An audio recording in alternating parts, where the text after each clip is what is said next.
Hello Ghana, welcome to Let the Law Speak. Today we are on episode 2 of Wills and Estate with my able lawyers from SEMA Consultancy.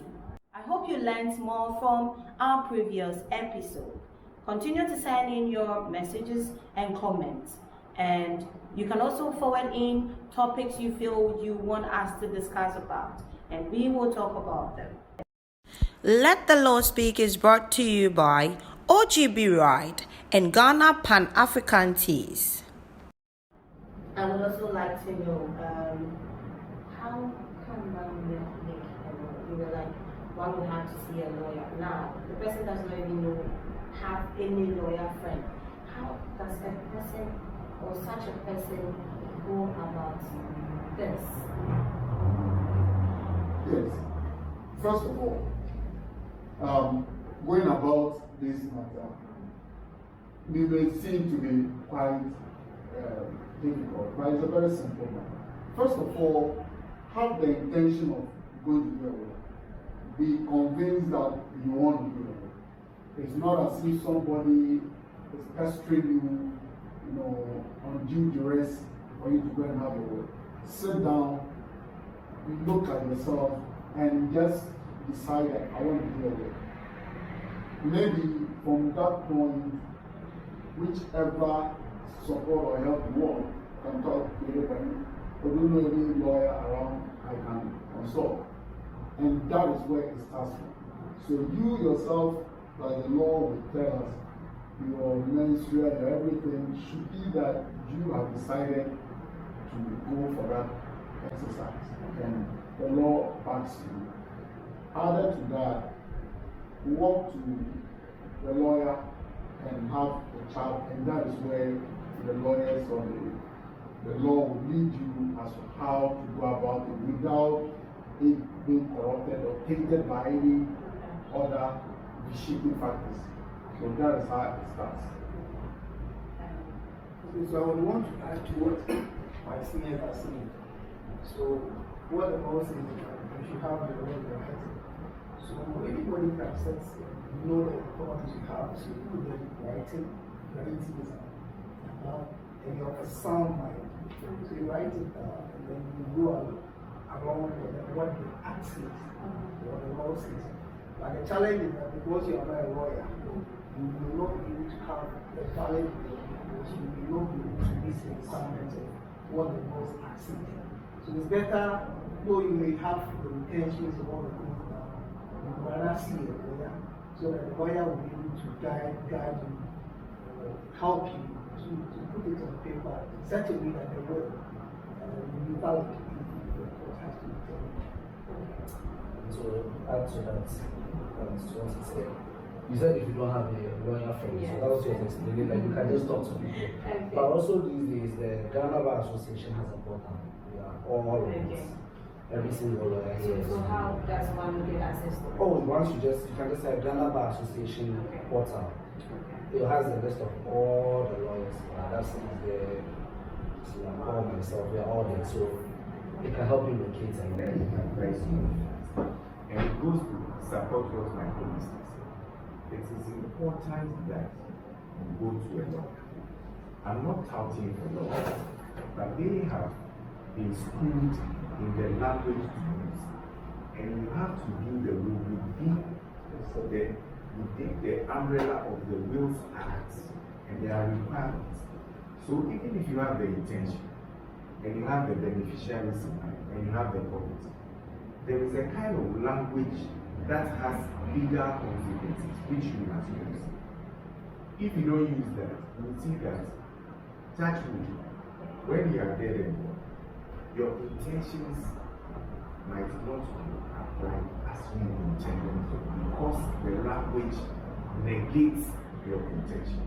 So let us say that at this stage, you have only a child, one. And then in your will, you say, to my children. Okay? Then you are thinking generational. So upon your death, then you read it and say, then you intended that all your children. So, okay, then let's come to, let's say, senior law.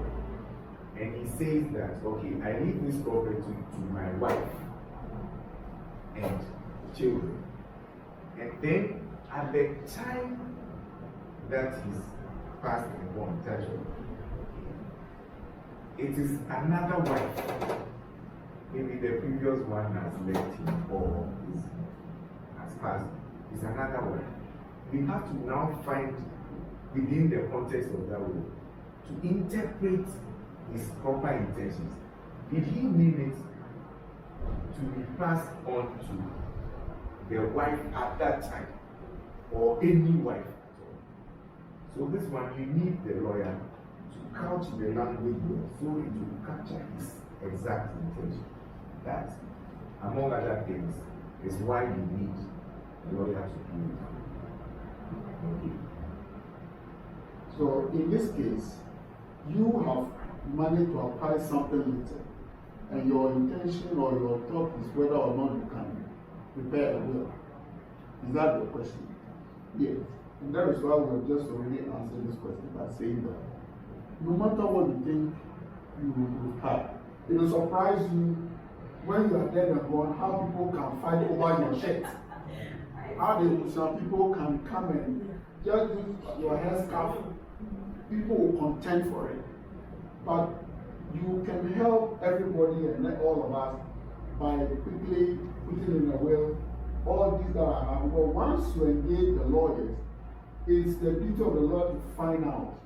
We will then scale everything down, put everything down in context and say, look, what about this? What about this shoe? How many shoes here? We can list all of that and know how to, your intentions will be put out there. Then now, in the event of any eventuality, nobody comes to contest that way. You understand? So what we are saying is that you can walk to any lawyer and let your intention be reduced to writing, and then the proper thing will be passed on. If 5 years after the will be done, you think you've applied more, you can go back. Say, look, I did one, I had just one, this item. Now, since I've gotten one more thought, I've finished building the house. I've roofed it, now it's a big house. I want to do a, come and revise. Maybe at the time you were childless or you hadn't given birth, you put your mother's name or your brother's name as beneficiaries. Now you have children, you want to remove them and replace them with your own children. Whichever way you want it to still be done and to be added on. And that is how we generate it. So you are at liberty any stage of your life to see a lawyer for a will to be put down for you. You know, in Ghana, we know getting access to a lawyer is expensive, very expensive. There being an access to a lawyer is so expensive. How expensive is it to make a lawyer? How expensive? How much does it cost?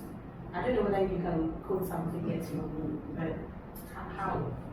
Okay, so in Ghana, and I believe in other jurisdictions, we have the Ghana Bar Association scale office. Other jurisdictions have this, which are guidelines to how we charge in respect of this. But you see, it is like when it comes to lawyers and their fees, then people take a step back and you see, you need a lawyer in almost everything in life.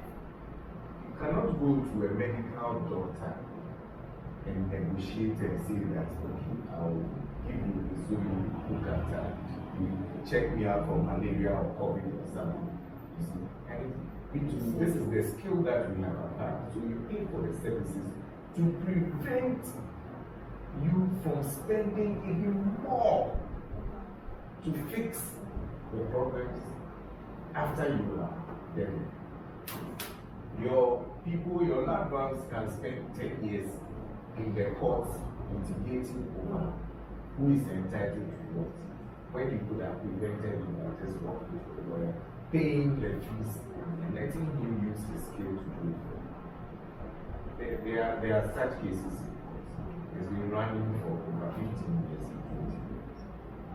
So it will not be appropriate for me now or my colleague to state this figure for provision of the services of the bill, because it will also depend on the portfolio, the estate, the value of the estate, and who is involved in all of this.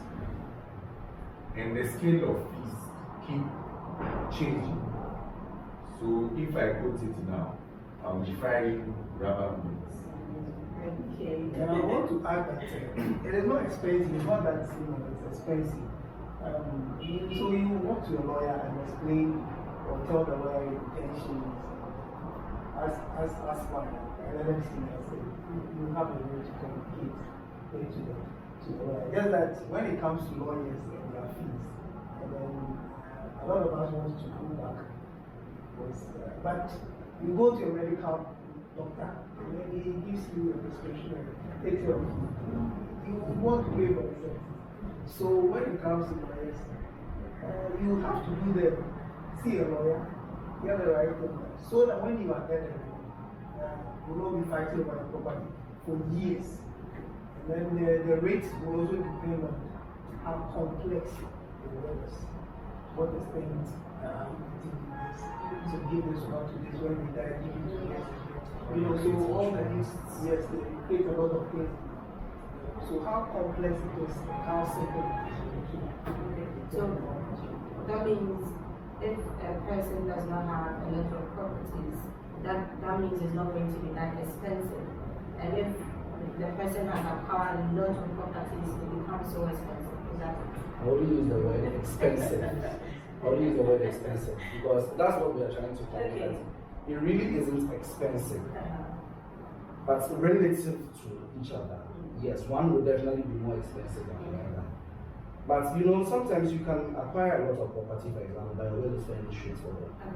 Somebody too may have very few properties but have a very complex will. Maybe they have to set up trust for their children because they are minors, do so many things. Maybe the person wants to be buried in a particular way.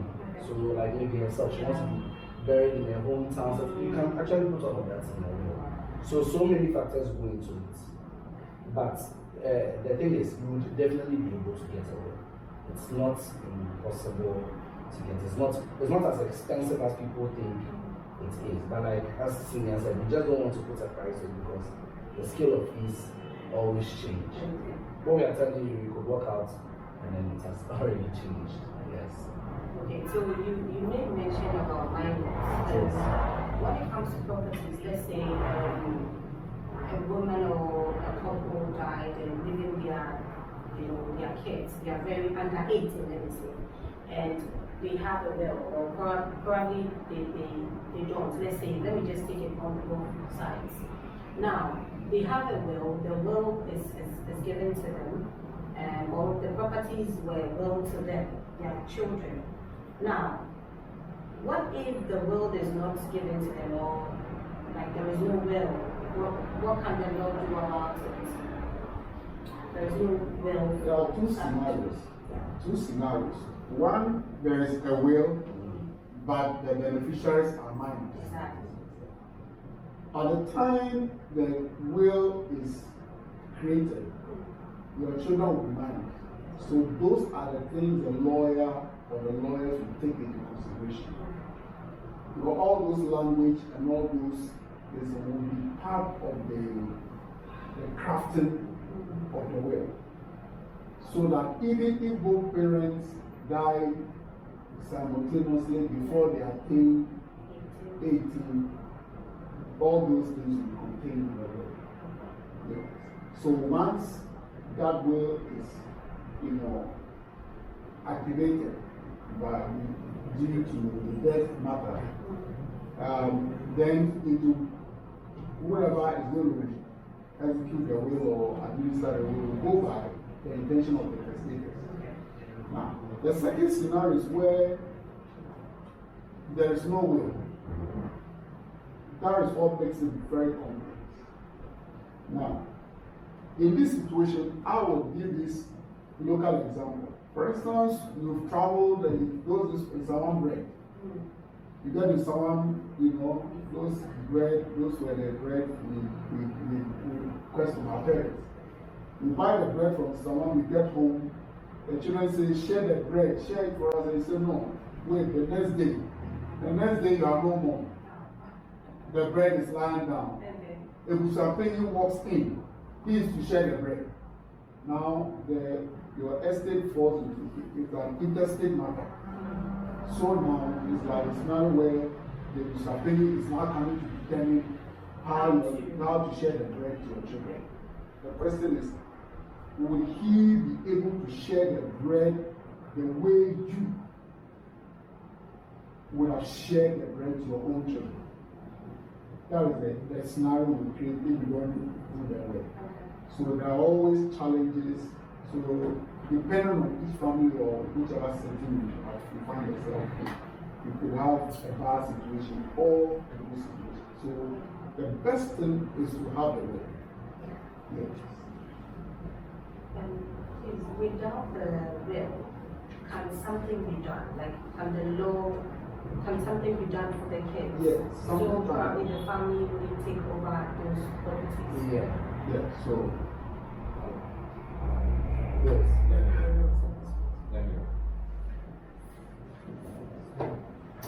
When the person has got a will, the property falls into intestacy.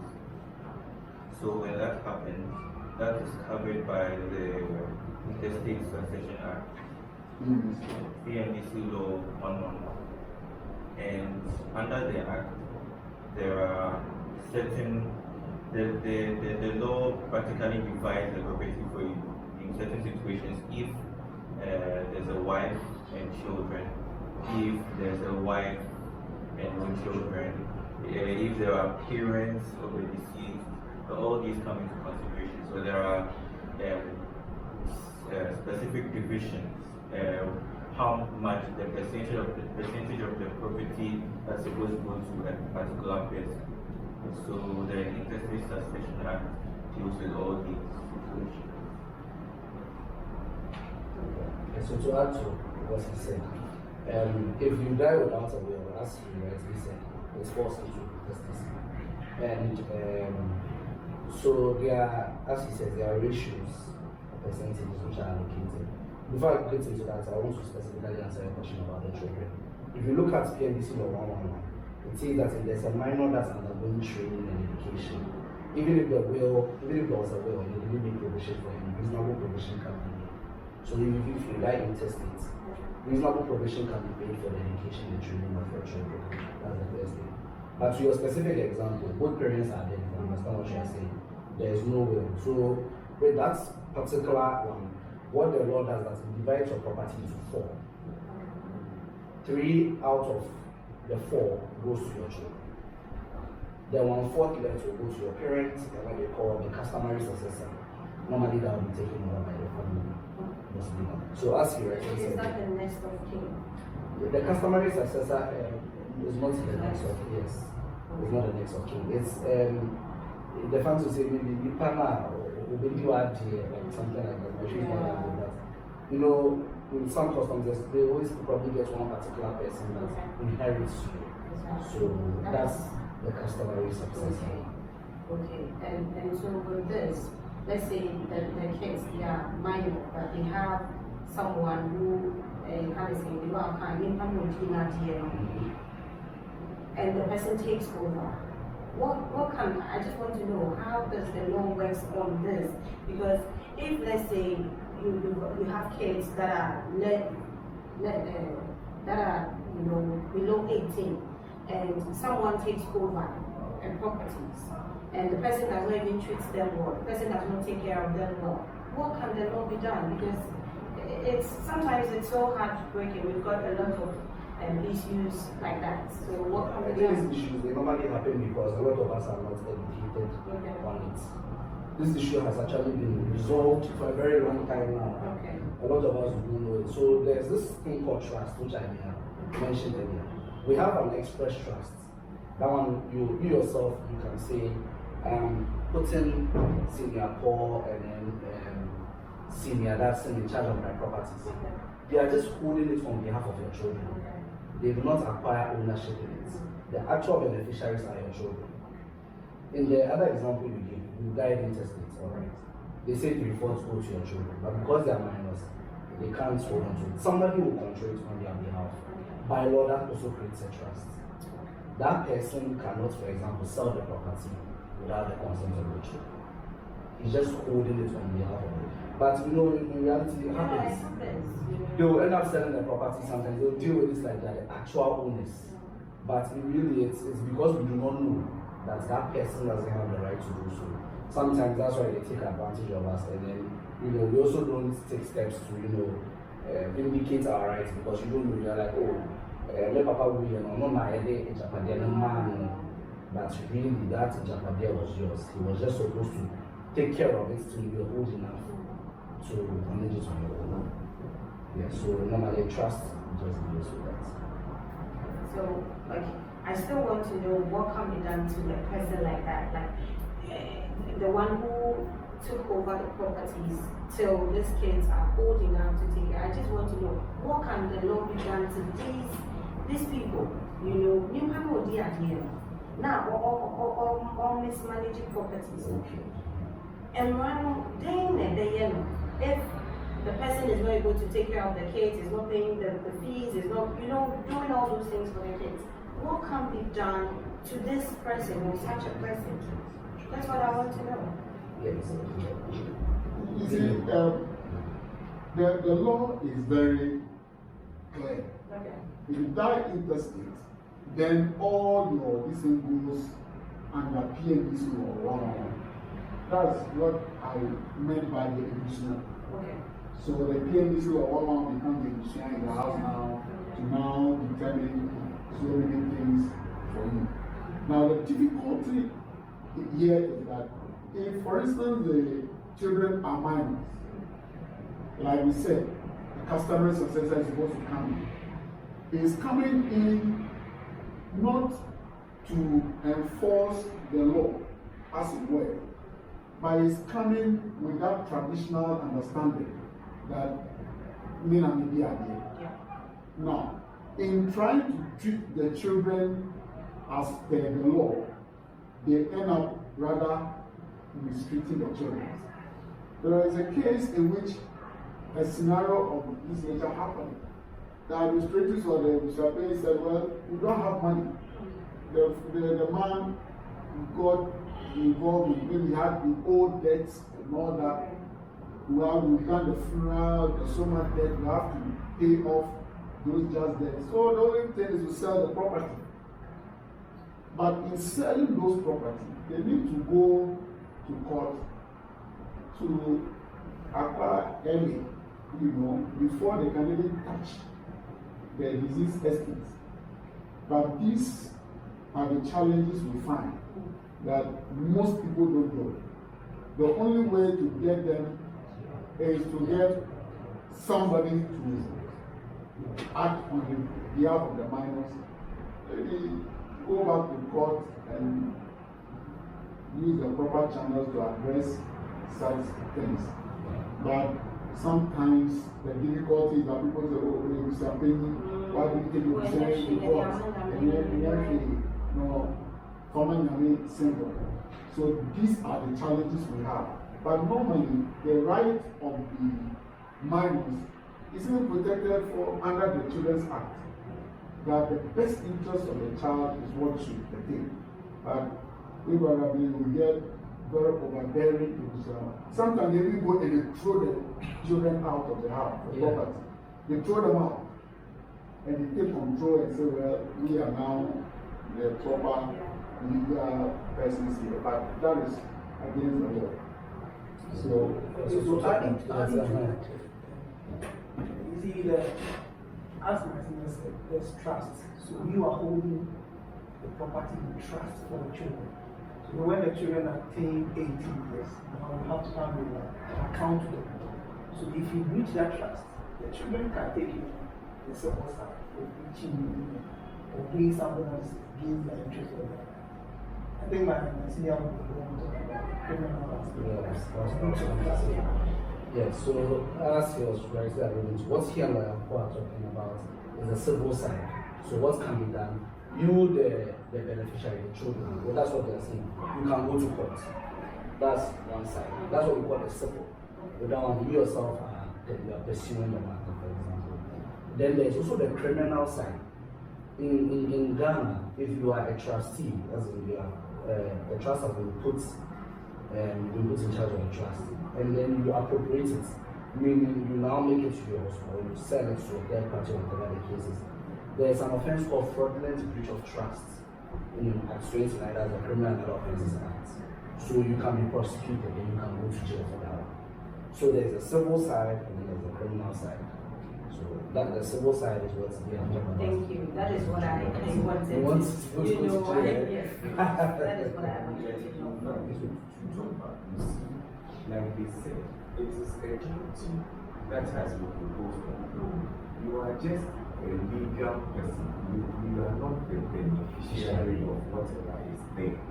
So it is a duty that you must carry and discharge. And if you don't, when they attain majority, they can sue you to render account for the period that you were managing the estate. And then if they are minors, and let's say they are mothers, they can also take up I think I'll have... the judges are quite stern when it comes to that. Yeah, I am excited hearing this, you know, because... I'm about to say that somebody must have to take this thing. Yes. And the children will go to somebody. So if the criminal case, don't say that I say that. Not anymore. You have to go to the police. Thank you so much. I had wanted to go to the other way, like as in moving outside of Ghana, but I think I will go there. I just wanted to, but join us same time next week on OGB TV. Hi good people, so let me introduce to you the new app and service in town. It is the OGB Ride. If you're thinking a private car to any destination, OGB Ride is the new app. Well, for your comfort, for your security, now there are categories like the comfort ride, the taxi ride, and the luxury ride. Now you want to download the app today. Patronized, made in Ghana. It is by the people, for the people. If you're thinking development and jobs for young people, OGB Ride is the thing. This is our own. So download the app today and you won't regret it. OGB Ride.